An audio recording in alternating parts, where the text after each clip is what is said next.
आदाब, नमस्कार, सत श्री अकाल। मैं अब्दुल कलाम, आप देख रहे हैं द कलाम न्यूज। पूर्व सैनिक वन रैंक वन पेंशन को लेके लगभग 2 महीने से धरना प्रदर्शन कर रहे हैं। इनकी मांगों को सरकार है कि सुनने को राजी नहीं है। आइए पूर्व सैनिक से बात करते हैं। जी साहब। मैं एक्स सूबेदार सत्येंद्र सिंह, जिला बुलंदशहर से आया हूँ। आपकी क्या मांगे हैं सर? मांगे हमारी बहुत सारी है। वैसे तो हमारे साथ जो विसंख्या हुए हैं वो 1973 से ही शुरू हो गई थी। देखो, लेकिन हमारी सहन शक्ति, सहनशीलता देखो कि हमने कभी जो है अपनी मांग नहीं उठाई और हम ये हमेशा परीक्षा लेते रहे हमारे सहन शक्ति की, सहनशीलता की। हम परीक्षा बहुत बढ़िया तरीके से देते रहे, बिल्कुल शांतिपूर्ण ढंग से। तो हमारा 1973 में पहले जो तीसरा वेतन आयोग लागू हुआ, उससे पहले हमको यानी जवान से लेकर सूबेदार मेजर साहब तक कुल वेतन का 75% पैसा दे था पेंशन के रूप में। तो उस समय क्या हुआ, 71 का युद्ध हुआ था। तो उसके बाद में तत्कालीन प्रधानमंत्री ने बोला कि थोड़ा देश की आर्थिक स्थिति डाउन हो गई है, इसलिए आपका जो पेंशन है वो 50% कर दिया जाता है। हमें मंजूर था, क्योंकि देश हमारा है, हम देश के लिए, हम तो देश के लिए मरने मिटने जीने सब देश के लिए। तो हमने बड़े प्यार से, बड़े सहनशीलता से, बड़ी अच्छी ढंग से हमने उसको माना। लेकिन ये भी बोला कि 2-4 साल बाद में जैसे स्थिति सुधर जाएगी तो आपका जो पेंशन है वो 75% वापस कर दिया जाएगा, जो आज तक न हुआ। हमारे वरिष्ठ अधिकारियों को 30% मिलता था, उनका 50% हो गया, हमारा भी 50 हो गया। हमारा डाउन हो गया, उनका अप हो गया। तो उसके बाद में फिर दूसरी जो बड़ी विसंगति है वो 6 वेतन आयोग में, छठा जो वेतन आयोग है उसमें एक बहुत गंदा शब्द लेके आई है, जबकि सेना को 2 जातियों में बांट दिया इन्होंने। उस शब्द का नाम है PBOR, personal below officer rank, यानी एक तो ऑफिसर और बाकी सब नीचे वाले। 2 जातियों में हमारे वरिष्ठ अधिकारियों ने हमको बांट दिया। नहीं तो असली जो रैंक है हमारा ऑफिसर्स, JCOs, NCOs, ORs, ये रैंक होता था।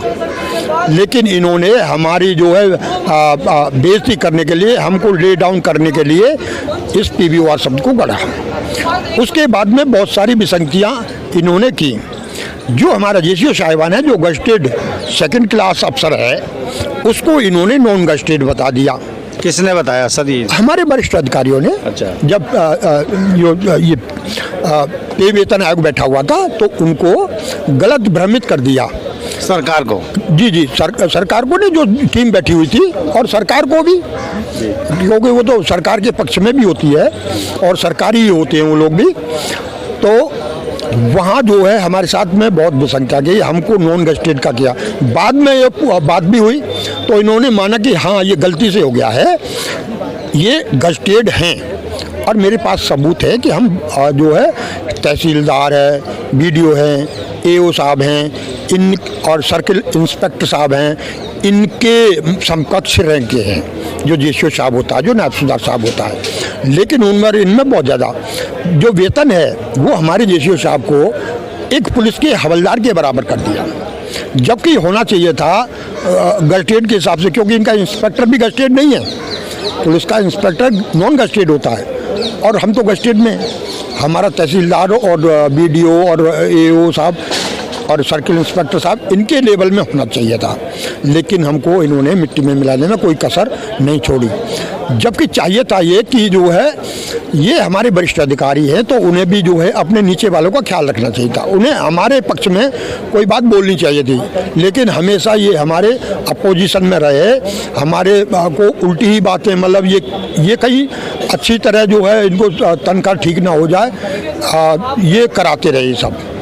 तो हम तब भी सहन करते रहे। इसी तरह जो है 7 पे कमीशन में, इसी तरह MSP में देखो कितना धोखा दिया। MSP ये यूरोपीय कंट्रियों से आई है, जहाँ इक्वल होती है, जवान से लेकर ऊपर तक सबको जिसको भी मिलती है वो इक्वल मिलती है।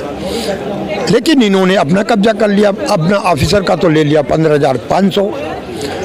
और नर्सिंग जो सिस्टर है उनको नर्सिंग ऑफिसर बना दिया।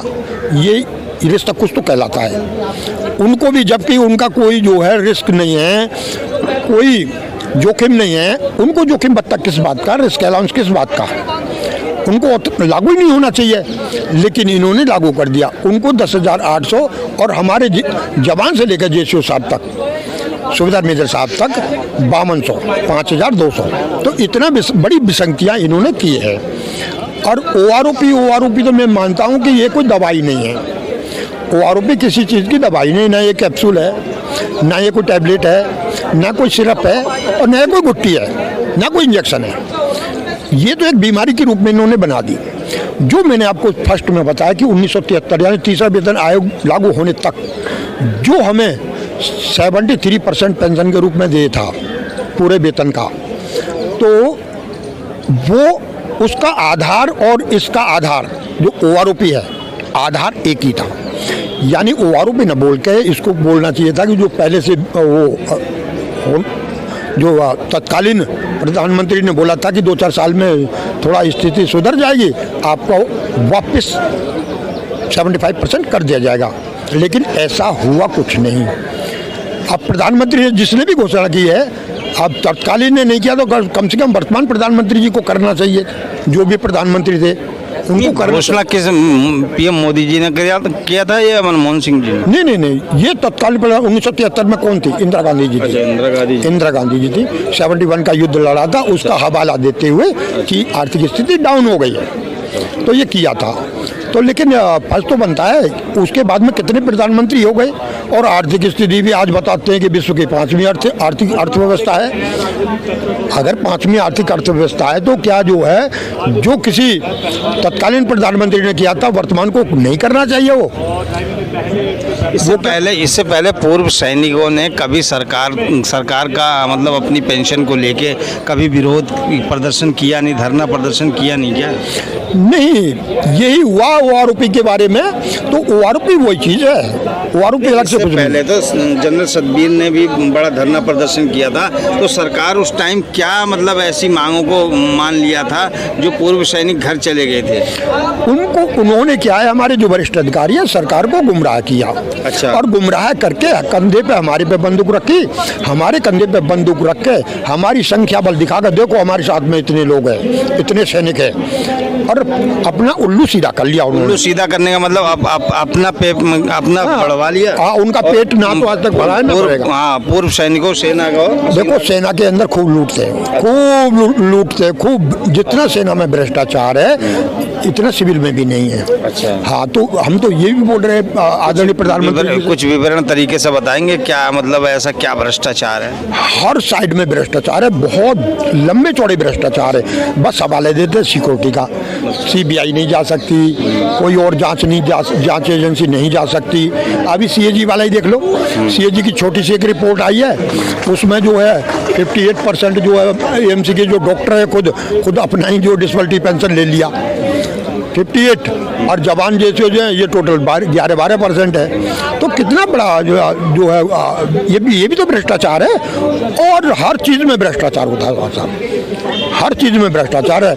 हमारे लाखों लोग जो जवान हैं, वो नाजा जो देश सेवा करना चाहिए उनको, वो अफसरों की, उनके परिवारों की सेवा कर रहे हैं, ये भी तो भ्रष्टाचार है। उनका पेमेंट जोड़ो आप, जब उनको पैसा मिलता है, ऐसा सुना है कि उनको सर्वेंट का पैसा मिलता है, पैसा भी ले रहे हैं और फ्री में जो है अपना सर्वेंट के बंधुआ मजदूर की तरह उनको इस्तेमाल कर लेते हैं। तो ये कितना बड़ा निकलेगा? 40,000 से आप गुणा कर दो 1 लाख का, मिनिमम बता रहे हो 1 लाख प्लस में है, 1 लाख गुणा 400। अभी पूर्व सैनिकों की ओर से और इस धरना प्रदर्शन की तरफ से आप सरकार को क्या संदेश देना चाहेंगे? सरकार से हमारी हाथ जोड़ के प्रार्थना है, हम गुजारिश करते हैं कि जल्दी से जल्दी जो हमारी जायज़ मांगे हैं उनको सरकार मान ले, नहीं तो सरकार को इसका खामियाजा भुगतना पड़ेगा।